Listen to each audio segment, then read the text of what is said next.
It's a huge privilege to be here. I'm thrilled to be amongst the many great colleagues that I have. See so many familiar faces, and I just and also I would just like to say that I am one reason why I'm particularly grateful to be here is that I'm a product of Texas, right? My this is where my mom grew up. My mom grew up in Port Arthur, Texas, West Proctor Street. There's nothing that feels more like home than the smell of salt water from the Gulf of Mexico combined with oil refinery and manual labor. so I have a lot of slides because I don't know how to give up on things that I love talking about, and with a great audience. These are just pictures. I asked my mom to send me pictures of just what it's like to be from Texas, be from East Texas, and so a lot of that place, when Hurricane Harvey hit, that house was significantly underwater. I think about a lot of people who are, for all the slides that I go through, I just want you to think about the people from Port Arthur, from Beaumont, Nederland, who may or may not get a chance to be a part of this wonderful environment. And I think the key to making ethical AI is to include everybody, have all the voices at the table, in the classroom, in the research lab, in the development team, in the executive suites. That really is what's going to make the difference, and I'd love to see more people from Port Arthur, Beaumont represented. And that's the key. With that, I'm going to start off with a question. This is me. What question, when I'm walking around campus, if I'm just walking around UT's campus, what question do you think I get the most, or Michigan's campus? Any guesses? You maybe can shout one out. I'm not grading this. You can even use ChatGPT if you want. What question do you think I get the most? Am I a robot? That would be an interesting one, yeah. Any other guesses? Weather? Yeah, that one gets a little bit. Any guesses? Well, because what's that? Am I? You know what? Right on. Am I with the football team? And so I still get this, right? If these days it used to be where am I also like am I looking to do school here? And I have to say no, I'm faculty, and so or when will I graduate? I get that one, and I say no, I'm not with the football team. Actually, that's not quite true because I am from the South. My last time I was in played football in 1988, my freshman year of high school. In Alexandria. The two-a-days were enough to make me say no thank you. I'm moving on. But when I took that picture, I was about 14 years old. I couldn't imagine that, for me, trying to think about a career in robotics. I used to be at Brown University before this, to be able to work with robots like the PR2, be able to get support from some of the great agencies who are really the catalyst for science. I didn't envision that for myself. I'm incredibly lucky to have this opportunity. But with that, I try to inspire the future generations, and we do lots of outreach. We have lots of students come by, budding scientists and entrepreneurs and innovators, and they often ask me, "Is this a real job? Is what I do, being a roboticist, a real job?" And I say yes. And once I do, that leads to all sorts of other questions that they want to ask me. Are you making R2-D2? Will robots take over the world? Will robots be our friends? It used to be, will robots take my job? Now it's ChatGPT. I just get a lot of these questions. And so I want to just take time right now in this talk. I'm going to try to stay on time here to answer 3 of these questions. Will robots take over the world? So where's my robot? And can a robot bring me a drink? And through those lenses, I hope we can talk about ethics and AI and good systems. So, will robots take over the world? Will autonomous robots take over the world? And if you were to ask me as of a year ago, I would say not really. Robots aren't really that smart. I still don't think they're that smart. I still think we've got a long way to go. But we also can decide what we want robots to be, what we want them to do. We have that power. Robots are not sentient. They may be in my grandchildren's lifetime, maybe, but I think we can phrase the technology such that they'll be helping humanity. And one of the projects that I'm most proud of is work we did with Henry Evans. We did a TED Talk with him, and so that so it's got a lot of people have watched it, and And Henry, the work that we did with Henry, Henry lives in Silicon Valley and was a high-powered Silicon Valley person, and then had a stroke when around the age of 40, and became and basically became mute and quadriplegic, just like that. Henry requires people to take care of him, all the daily things that you need, hygiene, eating, scratching an itch, all those things he requires a caretaker to do for him. And those are things that we could, that's something we should really be thinking about robots to help us do. My colleagues at Georgia Tech, led by a group led by Charlie Kemp, Professor Charlie Kemp, started using some of the systems that we developed from my group to make interfaces for Henry to use robots to do the basic things, being able to consume a meal, being able to scratch an itch on your face. Imagine if you got an itch and you couldn't scratch it, right? How that feels.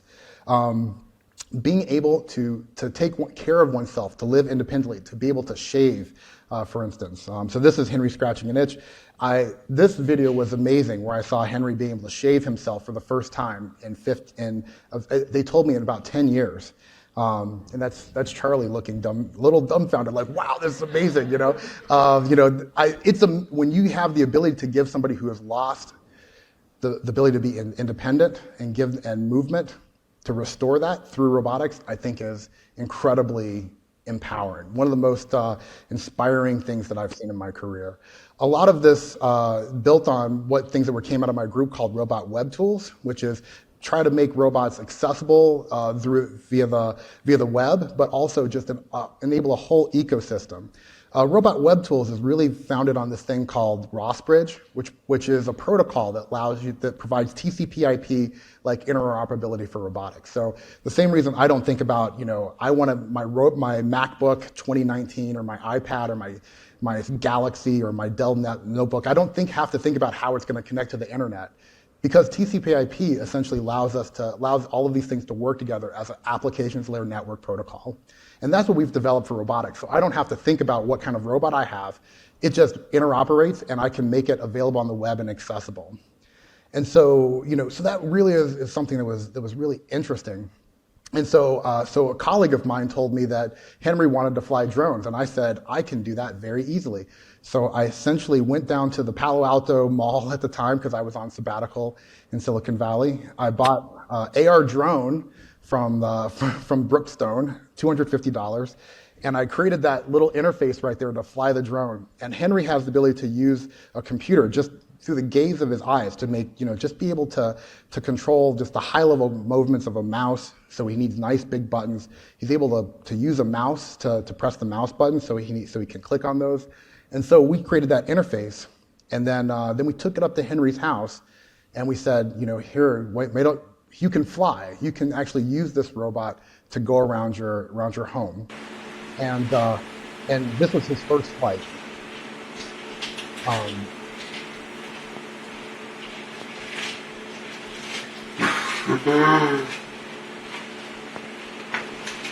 That escalation of joy that he had, it came from the ability to move around a house that he had not been able to move around previously, to be able to go and explore these areas to be able to see it without being restricted by your wheelchair.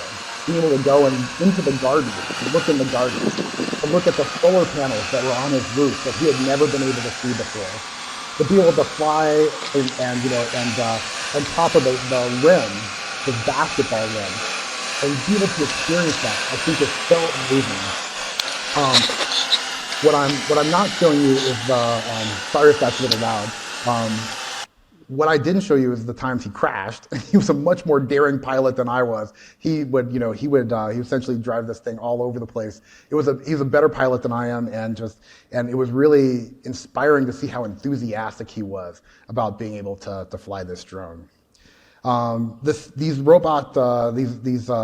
robot web tools in ROS-Bridge have been used in a number of different projects. This is my accumulation of those as of about 2018. Luis, I have the old robot there. There we go. And so this is in widespread use. Everything that we do is open source, so you could do this yourself with your own robots. We get a lot of traction, a lot of downloads, and so this is only increased. We have lots of stars and forks on GitHub. The one that we thought was interesting. This is from my roboticist here. Back in 2015, around the time we first launched this, we saw this big spike of use in robot web tools around September 16th, 2005. Does anybody want to know why that was the case? Because I'm limited on time, I won't make you guess, but that was the difference between the ICRA paper deadline and the ICRA video deadline. This is when roboticists the paper deadline is when you have to talk about what you're doing, and the video deadline is when you have to show that you're actually doing something. So we know that we're getting some good use there.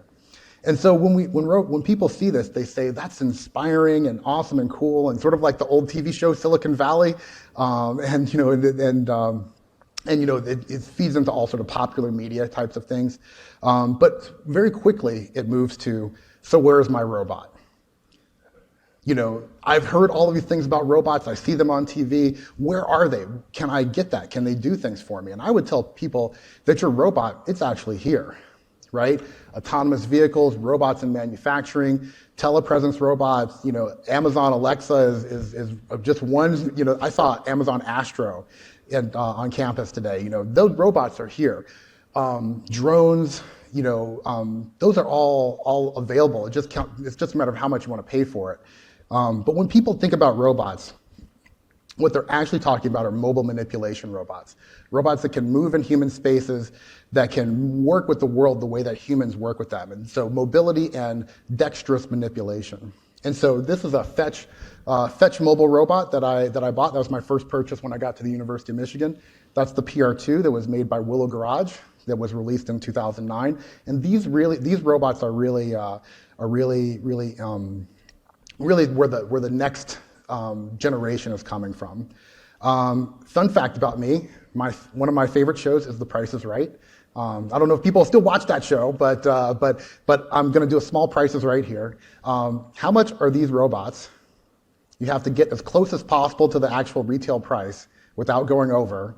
What's that? $1 million. All right, first contestant, $1 million. Anybody else?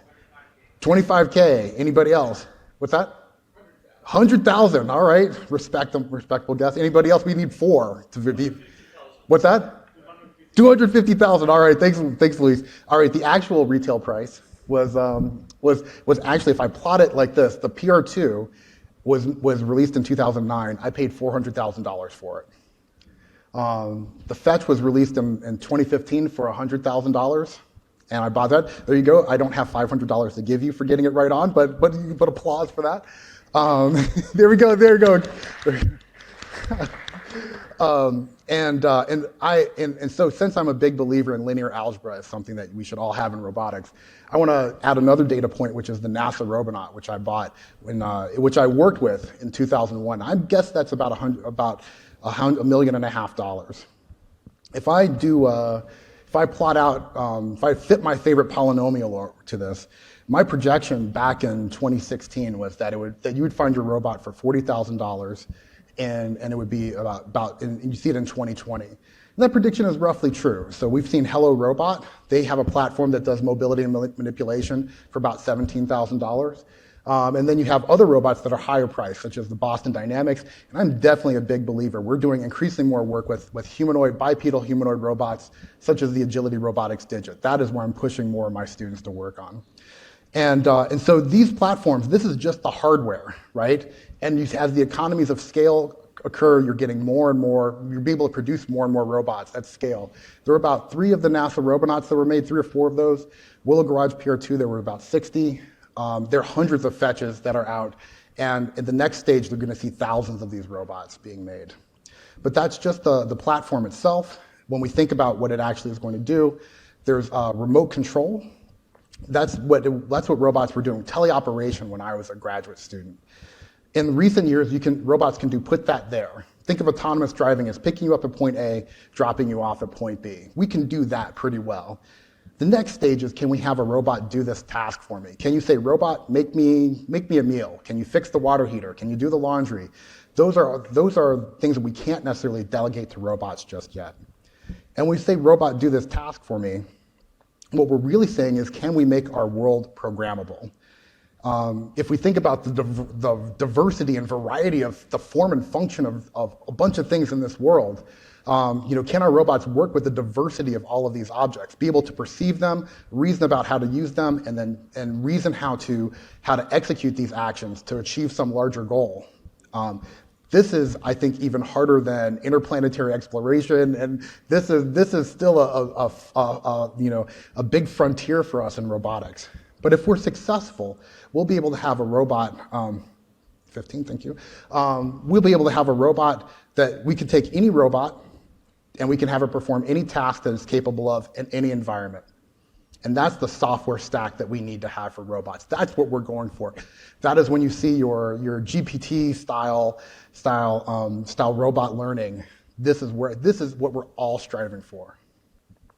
And the way we've been thinking about it is through what's called learning from demonstration. Can we just teach the robot what we want it to do, and then be able to have the robot do that? I would say that when I do my literature review, this dates all the way back to the MIT AI lab and Patrick Winston. And he was a student of Marvin Minsky at the time, and so what they would be able to do is go to a robot, demonstrate a scene to the robot, have the robot be able to see that scene, what you want to accomplish, and then have the robot be able to reproduce that scene on its own. And so that's a lot of what we're trying to do in terms of having robots work. And so robot learning from demonstration sits in this larger category of different ways that we could have to program robots. And so we're trying to ask what paradigm should we use to program robots? And we want robots to be performant. We want our approaches to be scalable to new tasks. And we want them to be usable. And so this really is a lot of our goal. Oftentimes people think transformers. When I say transformers, I'm talking about your larger class of GPT-based methods, are really going to provide all of these all together. But there are some concerns that we have to think about.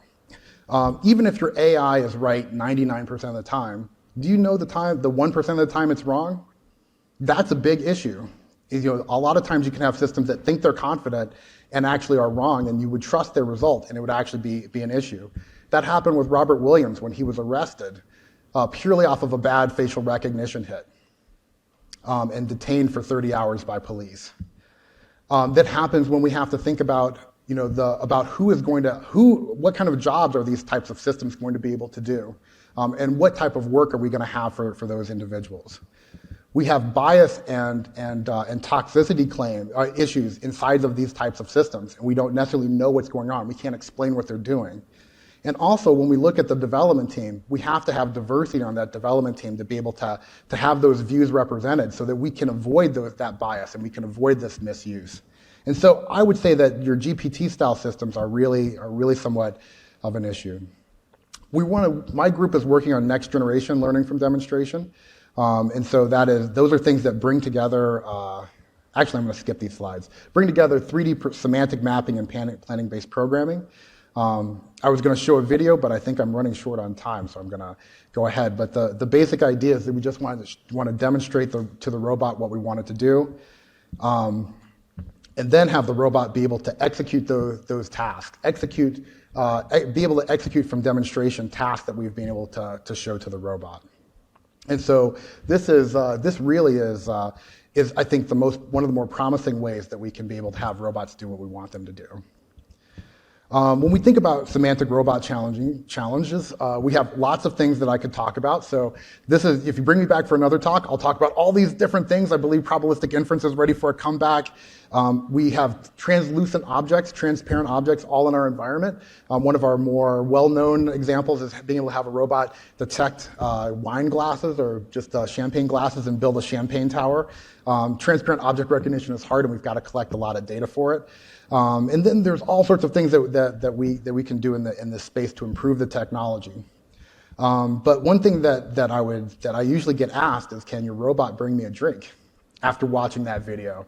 And I'm like, sure, we do this all the time. Actually drink serving is one of the standard demos that a lot of roboticists do. Can you get coffee? Can you get me a beer? Can you give me a pop? And when people hear that, they say, have you seen this show Silicon Valley? I saw whatever technology you're doing on this show called Silicon Valley. And on Silicon Valley, they would say, we're making the world a better place. Any technology you can think about, it's making the world a better place.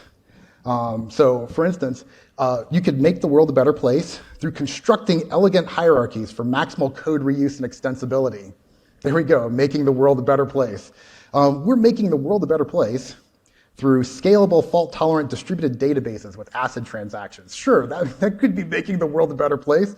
The one that got me, though, the one that just hit me right, the one that hit me right in my heart was the one by the CEO of a company called Hooli, making fun of no particular company. I just want to say that. The CEO of Hooli said that Hooli is about making the world a better place through minimal message-oriented transport layers. And the reason that killed me is that if you replace Hooli with Rossbridge, which I showed what we were using with Henry Evans, that could easily be me saying that. and I'm just thinking whatever I'm doing is making the world a better place, and I'm not really thinking about it. Will my work actually make the world a better place? And I think what we have to think about as we're developing a lot of these AI technologies is what is driving our behavior as scientists.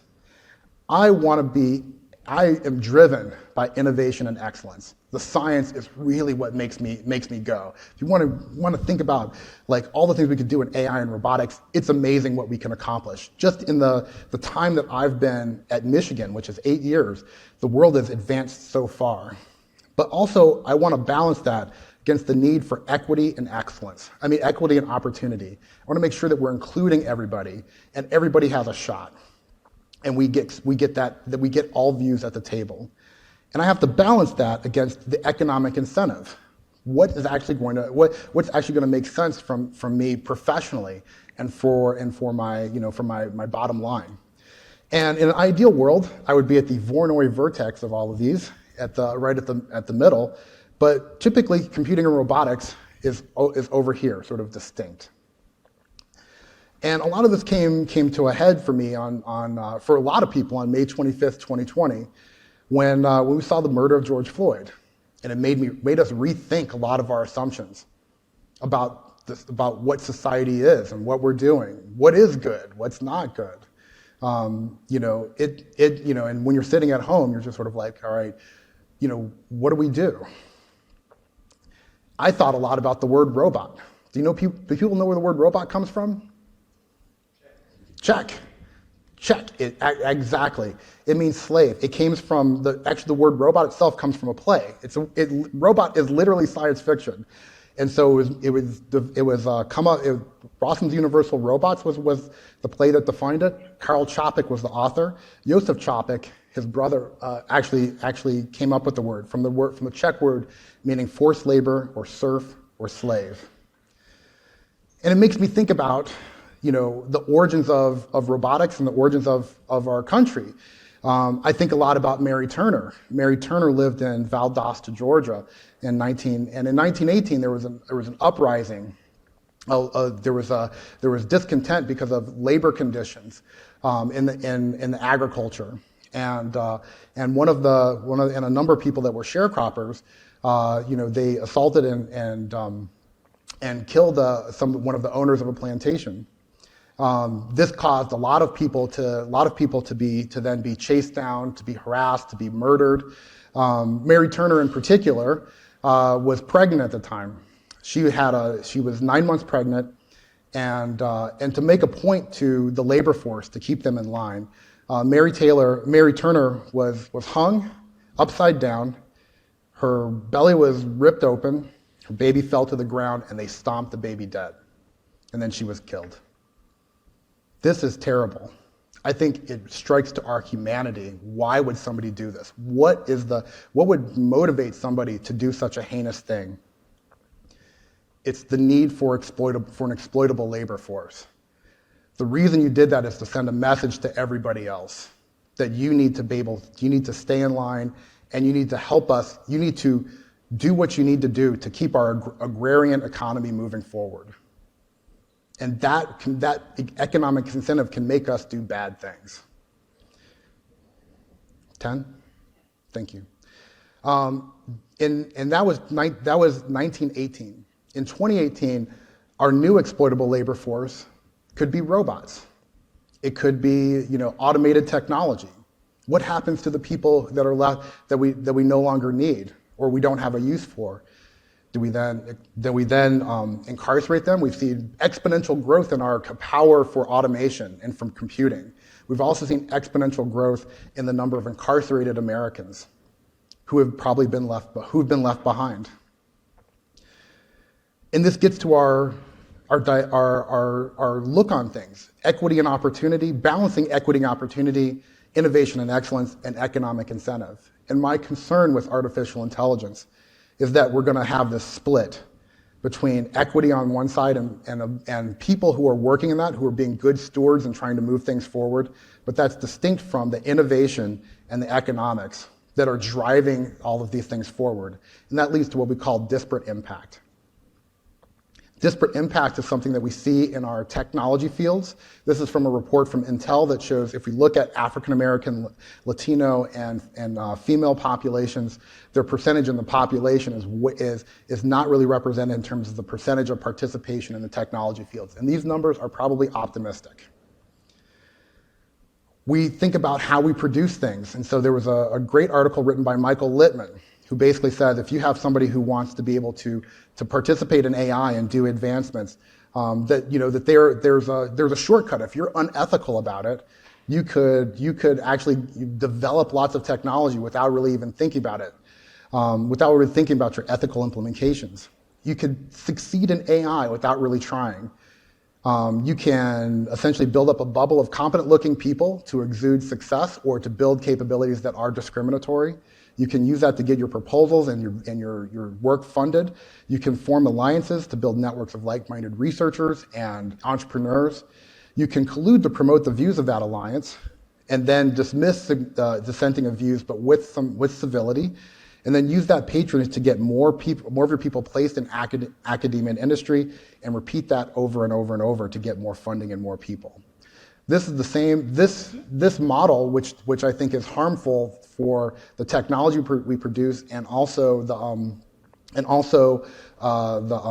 outputs of those products, is also what leads to the same model that we're seeing in law enforcement, which can be really, really detrimental. It's not that we don't need police. It's not that we should give police less resources. We should give police more resources. We should go get education. Go get educated. Every policeman should have a law degree. We should give them more resources, but we need to ask them to be accountable at the same time. The same way I would want my pilot of my airplane to be accountable, and other people to be accountable, my bankers to be accountable. We're seeing this disparate impact that happens in our PI meetings, in our funding meetings. The people that should be responsible for producing explainable AI, I think we don't have diversity in that. If you're a computer scientist like me, it's really intense right now because students are really feeling the pressure to produce in this model of commoditized research. It leads to advance to more cheating and more unethical behavior in the classroom, which leads to the research lab and the development team.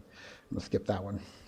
I even see it in computer science at Michigan, where we have where we look at the diversity. At Michigan we have about, this number is now almost 3,000, but just over 1% of those are Black students. And there's a number of troubling dimensions here that I think we're working towards to make those better. And so I think the answers to produce more diversity, to produce more equity, to produce more insight, to produce more wisdom in AI systems is to incentivize equity and excellence. And we already have the systems to do that. This comes from the civil rights movement that produced the legislation that, if we live up to it, will produce better outcomes for AI and robotics. That means that equity for anyone requires equity for everybody. This comes from the Civil Rights Act of 1964, Title IX, the Hart-Celler Immigration Act, and Americans with Disabilities Act, and more. This basically means that we actually prohibit disparate impact in any organization that's receiving federal funding. We actually produce, and this along racial, gender, national origins domains. In higher education, Title IX basically prohibits this disparate impact in terms of the balance across sex in our classes and in athletics. It basically means that you have to have equitable participation, equitable scholarships, other benefits, and it means that you can't have there are bars against sexual harassment. There's actually a 3-pronged test for this. I won't go into the details of that, but it'll be up there. But I basically think we can update Title IX to consider equitable participation for everybody, because Title IX has been incredibly effective in terms of shaping our current modern ecosystem, which has been great. This means that we should eliminate double standards, eliminate disparate impacts. For you as an individual, what this means is, are you consistent in how you're treating your colleagues, your students, and your mentees? Are you intellectually diverse in terms of your research lab, your classroom, and your committees, and your citation list? And Title IX has basically had such an impact on me. This is me with my advisor. I've had so many great female mentors who have guided my career and have been amazing to me. And I would like to pass this on to the next generation. And so this is me with my group. I've got a lot more to say about equitable education and how we can how our curriculum can be able to improve the situation. But I'm going to save that, and I'm going to thank you for your time.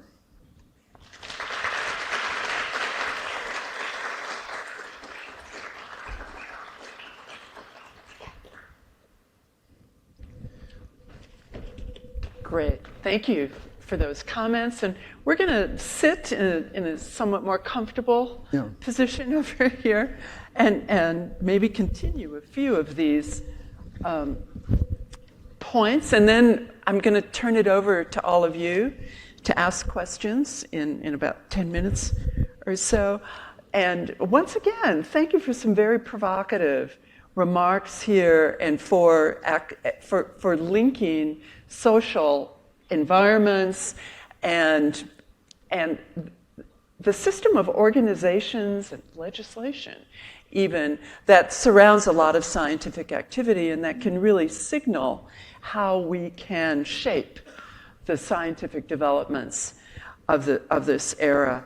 So that 1% wrong slide that you included, when we come up with scientific developments that run amok, are there some ways, some proactive steps that we can take? You've already kind of laid out the incorporation of more diverse voices, more diverse perspectives in the educational sector. Is there anything beyond that, or are there ways we can even make that more robust? I think one thing that we have to understand is that technology does not exist in a vacuum, and participatory design of these products is essential. It's not something you do on the side. It is something to engage the potential users of these technologies and understand how it's going to impact them. We have to think about the person first. Design is not something that we leave to the end. We make something cool, and then the designers will figure out how that will work with people. But I think that notion of participatory design in my field, human-robot interaction, that is what we have to be able to think about. I think when it comes to artificial intelligence, I worry a lot of times what we've done is we've said, we can make fabulous recurrent neural networks and transformer technologies and look at all these things it can do. And now people are using this to write letters of recommendations and write research papers and term papers.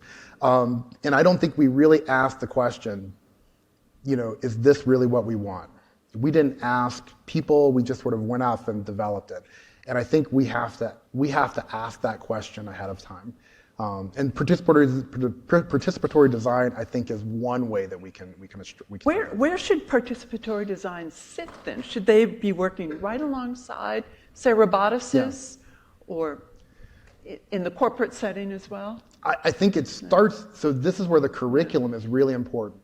How we train people. So when I'm trained as a computer scientist, when I was going through my undergraduate studies, my graduate studies, I never had to think about people at all.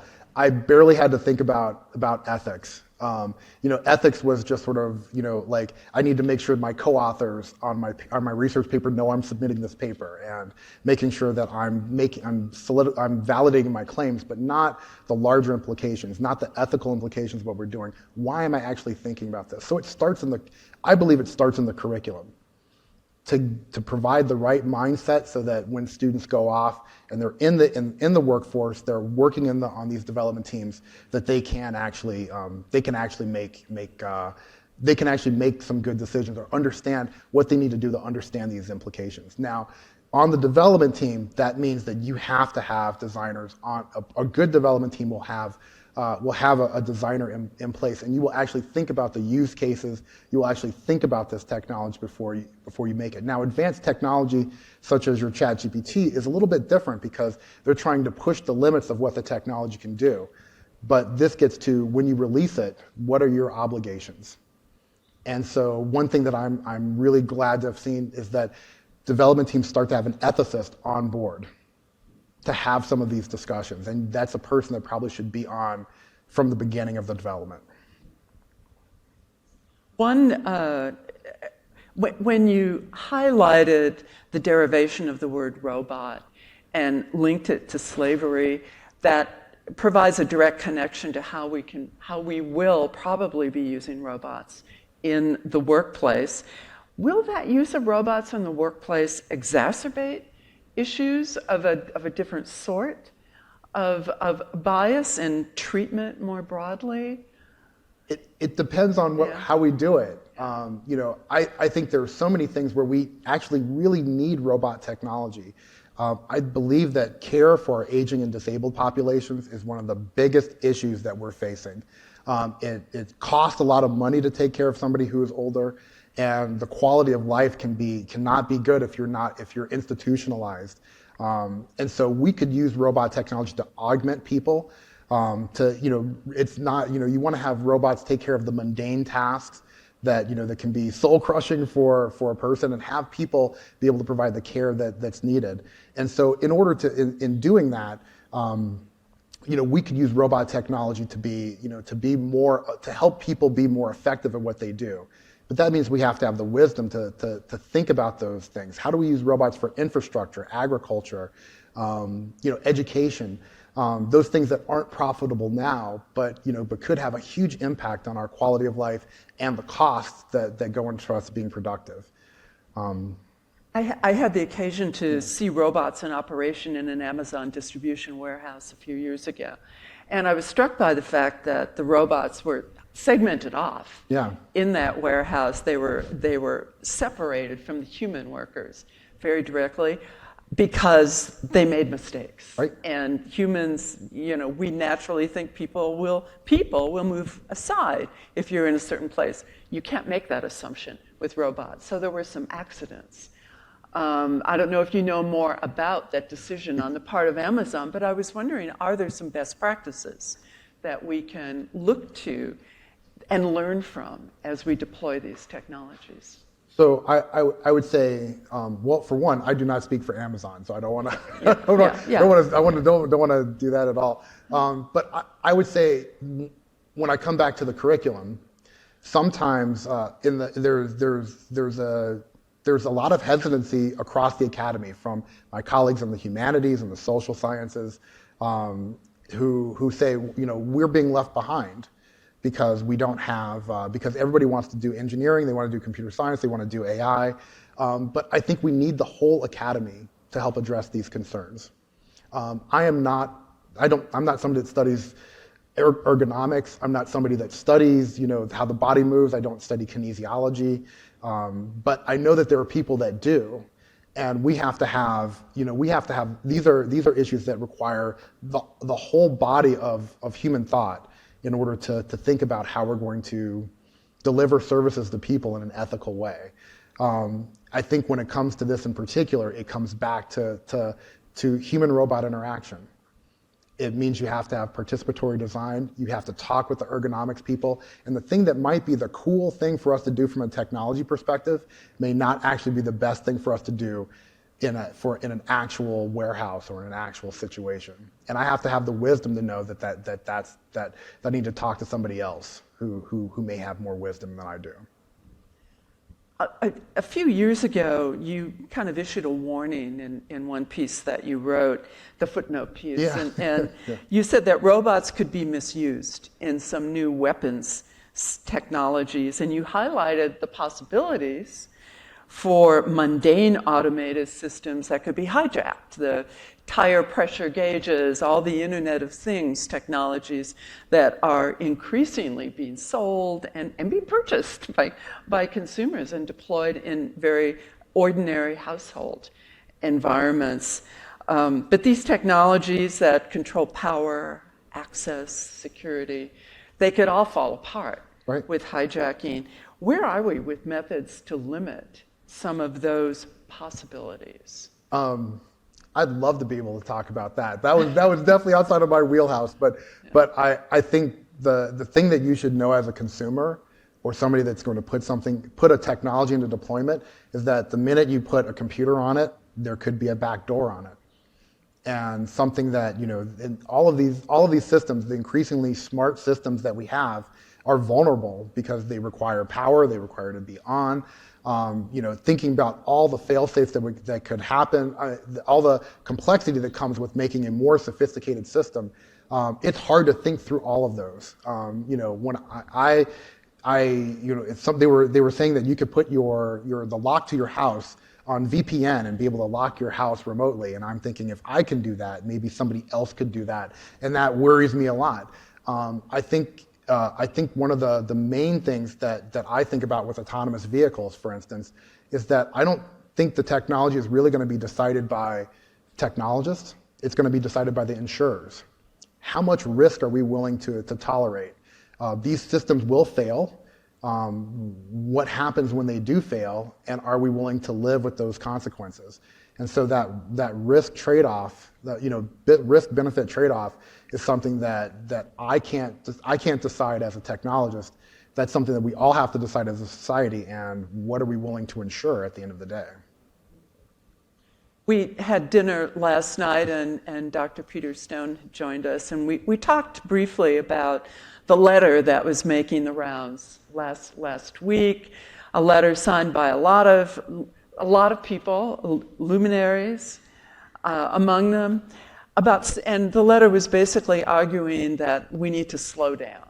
No. Maybe not slow down so much with the actual research, but slow down with the deployment, targeting some of the generative AI innovations in particular. Do you feel the same sort of letter? First of all, does that apply to robotics as well? And if not, should it? Wow. I don't think you can stop scientific progress. It's going to happen. People are curious. They want to try things. They want to do things. The way to, and I believe this is the intent of that letter, is to educate people about how to think about those developments. That there is a cost to developing the systems and putting them out there and having them be used in ways that may or may not be good for society. You're never going to stop somebody from doing things that they want to do, but can you educate them on, is this really the thing that you want? And I think that letter was effective in being able to make that case. At least to me, but will it be effective in getting some of the developers of these recent AI technologies to think twice about what they're doing? And only time will tell. Certainly brought the issue to a bigger constituency, right, at minimum. Well, we have about 10 minutes to ask you for your questions at this point. Does anybody have something you'd like to ask? And we have a few people with some microphones here. Yeah, there's a question down here and over here. Those are just the two I'm seeing. Okay. Go for it.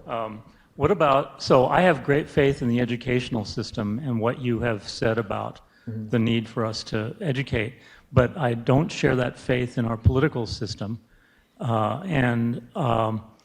As much as I tell my students that I think we need regulation, I am skeptical of the regulators. And I wonder what you think about regulation. I think of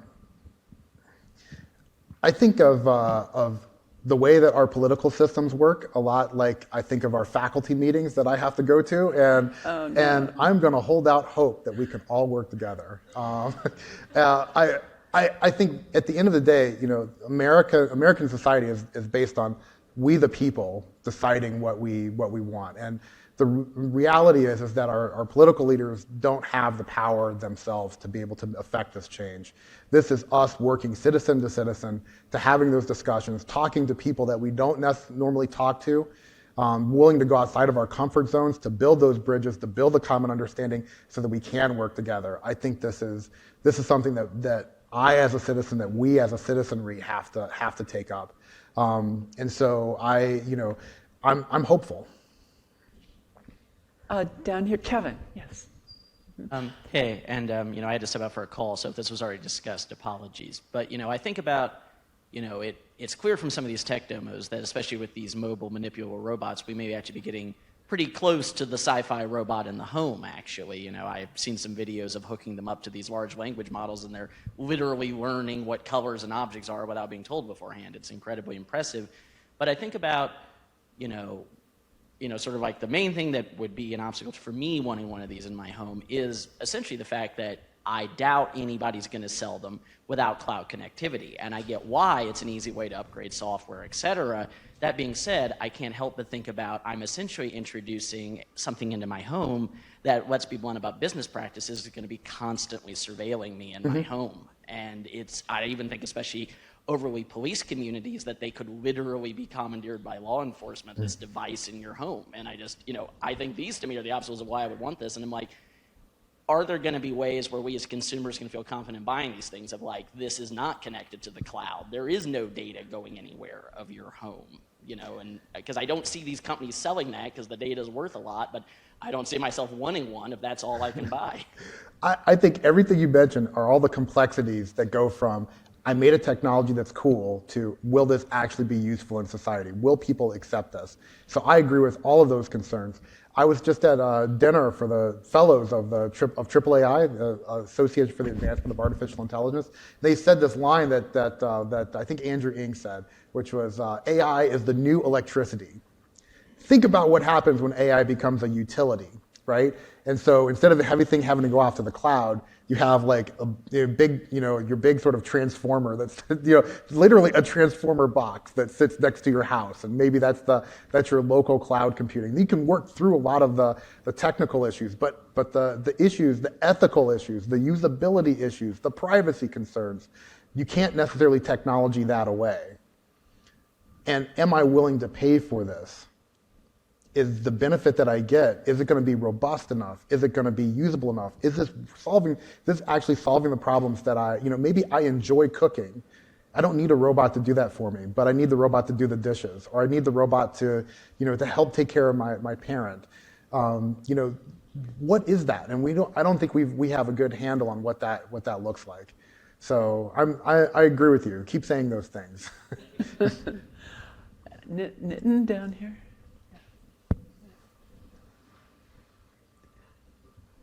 So thank you so much for the talk. So I've been feeling a little pessimistic about approaching ethical AI, perhaps because of my own research. I'm looking at generative AI and deepfake videos. So the question that comes to my mind is that some of the people who were the signatories on that letter that we were talking about are also alleging that this new technology is a little too politically correct from their perspective. So when we are speaking of resolving ethical issues, we are thinking of, how one set of people values one thing over another, and the other group values completely the opposite thing. So I'm just unable to think about how to think about ethical AI in the abstract, and or rather, should we think about something at a higher level, maybe at the government or the policy level, and not AI as an abstract thing that we are trying to make ethical? So let me instead of, you could approach it from the higher level of what is ethical AI and having larger discussions. But let me say that if you don't deal with it, it's going to get solved in the courts. Right? This is where you start to deal with intellectual property issues about whose data was used to train the system and what are you producing, whose rights were infringed upon, who discriminated against who's, and those types of issues. I think once it gets to the courts, then it becomes a legal battle, and I don't think that's really what we want. I mean, I'm not a legal scholar, but that's my prediction. And so if we were able to have a larger discussion about what do we really want out of these. Don't think of it ethical AI as a high-minded ethical AI system, but if you just project out what you're doing now into the future, and what could come of that, and what are the possibilities that could come out of that, which ones of those are can you live with, and which ones would infringe on other people, are those going to live out to your values? This is no different than just AI for predicting out, Monte Carlo tree search, right? You can think of it that way, right? And I think there are room for people who are studying deep fakes and studying all of these, all the things that that can be manipulative about AI, to study them. So you're more like the white hat hacker, who studies cybersecurity. You break into systems so you understand how we can protect them, and I think that's very valuable research. Great, thank you so much. Thank you. Is there another? Okay, great. Thanks for a terrific discussion so far. This point back here of coupling robots into large language models is sort of in my mind. You didn't say anything about self-learning robots. I mean, I can fantasize a robot saying, I want some capacity, asking ChatGPT to write the code, redo your own code and take off in some direction that the idea of cooperating with humans is just lost because it takes off in a self-starting sort of way. Right. I want to acknowledge that could happen. I am not as hopeful that will happen. I think it, I'm not as I don't know how plausible that's going to be, because all of these systems still require data. In Michigan, I'm around a lot of people, a lot of control theorists, a lot of people who are model-based. And there's still a lot of room for, if you have to develop something and your career or your life depended on it, you're going to use a model-based solution. I don't want a lot of large language models on my commercial airplane. I want models that work. And so people will still use those. I think that is the baseline. If you want to have a self-training based system, it still requires a lot of data. I think what was said in the back is we see all of these videos of robots doing things. Roboticists know how to trick your eyes into seeing what will get our paper accepted and will look good on the internet. So I don't know if we're as far as people think we are. It still takes a lot of data for these systems to work. So self-training may lead to systems that will work long term. I don't think we're there yet, but I do agree with you. We should think about what it could be in the future. This is predicting out what it could be and what it could look like. There could be an artificial general intelligence. I think that's less plausible, but I think the activity of thinking about what it could be that shapes us to do things right in the here and now.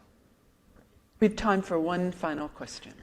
Thank you for the great talk. I have a light question. I really like the price drop for the robot, and I want my robot. So the question for you is, as an expert in the field, what do you see the mass adoption of the robot in a home environment? Which kind of function robot can do for us? Again, I'm not a participatory designer. That's the person you need to talk to. I used to work at a Silicon Valley robotics incubator, Willow Garage. I don't know if there's other Willow Garagers here. And it was filled with computer scientists and mechanical engineers, electrical engineers, amazing people, control people. But the most important people in the building were the industrial designers. My mistake. We do have time for more questions. Okay. By the way, All right, there we go. I was misreading. So I will expound a lot more then. But really, that the design aspect of figuring out, what do actually people want robots for, to help design the technology. It is a when you think about the human-centered research and what we do on the technology side, the more STEM side, it has to be a virtuous cycle. Right? I'm happy to project things that I think we should be doing.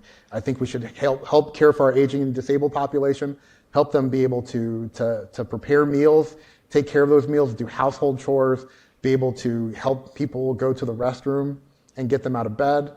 That is the long-term goal, but I don't know if that's possible or plausible or cost-effective.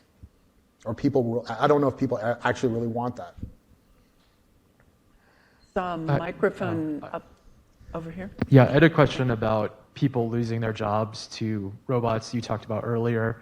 So to take this to a very practical level, when you go to the grocery, do you go to the automatic checkout, or you think about the people that are losing their jobs who would have been a cashier? What in your day-to-day life, how does this impact your decisions? Right. I think you're seeing automated technology just take off. I think that's a good thing in many ways, right? I love when I go to the airport that I can just go. I don't even have to stop at the counter anymore. I can just go straight to TSA pre and I'm in, and I'm happy for a lot of those things. The thing that I worry about is, what are we not doing? Are we simply trying to make more efficient and more cost-effective things that are already being done? Such as autonomous vehicles and drones and those types of technologies. But what are we doing about the things that we're not taking care of? Healthcare, infrastructure, education, agriculture. Are we willing to invest in those things that are harder to do, but could provide a longer benefit to society? Are we willing to invest as opposed to invest in our future, as opposed to speculate on what's going to be a provide short-term benefit? And I hope that we have a culture that will invest in scientific innovations for the long term. I believe that that's what has really made American innovation really work since World War I, is the investments that were laid down that helped computing technology go from some circuits and vacuum tubes all the way to this device that I can't live without in my pocket. If I could just piggyback on that, one of your later slides, however, seemed a little jaundiced about the research cycle and the funding cycle, linking economic investment and innovation, as rather distinct from academic research. So this whole commercialization question is sort of lingering over us, isn't it, with respect to automation? So I would like to just tell a little bit of how we got to ChatGPT. When I was a graduate student, neural networks were completely out. It was all about Bayesian inference and kernel methods and generalizing from sparse data. And we were fortunate that we had a few, and people follow the publication model because I want to get my work out there, and I'm not going to be as cynical as the jaundiced view. That was sort of like but we are incentivized to go with the crowd. We were fortunate there were people that didn't go with the crowd, that did something different. And because of that, because they stuck with it, and we got GPUs that made neural networks faster, that allowed us to get more layers, to then process more data, which all of a sudden then catalyzed with DanNet and then AlexNet, and brought in this rush. We have to thank those people that were on the outside, that helped this technology catalyze, that we catalyzed in the early 2000s, in the late 2000s up through the early 2010s, that brought us to this point. And there's probably going to be something else that we're not thinking about right now that is going to catalyze again, that hopefully will bring explainability to these systems, help us deal with that 1% failure mode. But in order to do that, you have to work against, you are disincentivized. You are working against the standard mode of publication, the standard mode of research. And so I'm hoping that, even though it was a little bit jaundiced, I'm sorry, I think I want to call attention to it and hope that there are people that are willing to be a little bit more revolutionary to bring that level of transformation that we need in the innovation ecosystem. thought I saw one microphone move here, and then we'll go down to here. Hi. Thank you, Chad, for your comments. Curious to get your thoughts on this. So I literally just came here from a meeting across town with a lot of sort of managers and people from companies who are in town meeting with Microsoft to talk about the implications of things like ChatGPT, large language models for the future work in the workplace. And they were demoing like a lot of things that are literally about to roll out in about the next 2 to 3 months or so. Email systems that can basically respond to our emails, large language models that can take notes from our Zoom meetings and then generate those notes so that we don't have to take them anymore. I don't know about many of you, but just the amount of notes that I've taken over the last 2 or 3 years is just insane. So the idea that that could likely be automated in the very near future is really interesting. Yeah. My question to you, and something that came up to me as a part of that conversation, is what are we doing, and from your perspective, what should we be doing in an educational setting in terms of preparing students to work with these tools in ways that enable them to use them in ways that sort of maximize human potential, as opposed to simply relying on these tools just to do things that we no longer want to do. And the question becomes, I think, generally speaking, a lot of conversation earlier this year with ChatGPT was, oh, we'll just reduce our students' capacity to get access to ChatGPT or other systems like this. And is that really the wrong approach? And instead, should we be helping them to develop the skills and competencies to better leverage and use these technologies? And I'm wondering, from your perspective, what do you think those skills, what some of those competencies might be? Right. A lot to say there. I'll start with the calculator ruined math. Wait, no, it didn't. The internet destroyed higher education. No, it didn't. We will figure out a way to do these. But I think it means as educators, we can't be as, I'm going to use the word lazy as we have been. We can't just sort of put problems together and put on an exam and then just give out the exam and expect students to just rote and deal with the rote sort of memorization that we have. I believe what we have to do is think more about experiential learning. I think use these tools. You have to do things to understand the fundamentals, but increasingly you're going to be using these tools to do something new, and then having to explain what you did. And so I think that sort of, let's build something useful and not be constrained to just a one-size-fits-all education model. I think that's what's coming. But I would also say, I'm not really worried about ChatGPT the same way that I'm not worried that Google Calendar and Gmail does a lot of my, basically took a lot of things from me in terms of just writing notes to people and memos, right? This is just part of the evolution. The thing is I'm not going to understand it. I'm in my late 40s. My kids and their kids are going to be the ones that understand this. But I think it's just going to be another tool that we use, and we were going to have to adapt. I will say that it means that we'll probably have to be giving a lot more pencil and paper exams, and we can't rely on sort of internet style evaluation of our students. Thank you so much. So my question goes back to your slide where you were talking about, in context of robots, is our environment programmable? Mm-hmm. And that made me think about embedded software in robots. So given the possibility of automated coding and automated software development, how do you feel about the two things together, embedded software and automated coding? How does that make you feel? Does it make you feel uncomfortable? Why? I'm good with it. I think I am a C coder that loves JavaScript these days. I'm such a weird guy in that regard. I love coding, but what we think of as the current high-level programming languages will be the assembly programming of the future. The same way that I talk about writing inline assembler. They're going to talk about Python that way, I think, in the future. But I think the thing that automated coding can't give you is, what do you want to code? What do you want something to do? That still requires human creativity.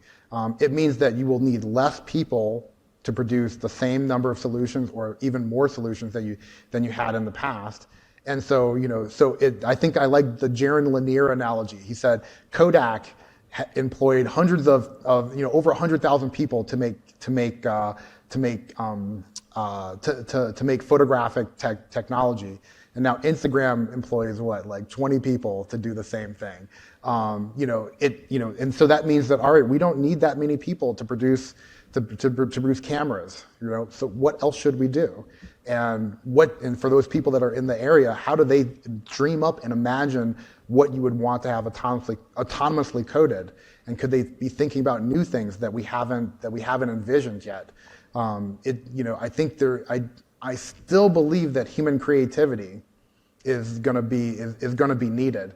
I think what you're going to have from ChatGPT I worry that ChatGPT will do to language what sampling did to rap music, and making it sort of, you hear the same thing all the time. I'm an old guy, so I'm like, that wasn't the rap music that I loved in the past. It sounds all the same, and it's kind of averaged out, and I don't like it, And so, like, maybe I'm just that old guy like these kids today, but I worry that ChatGPT is going to do the same. Like, you're going to start to figure out how, you're going to want something new and different eventually, and that's where people come in.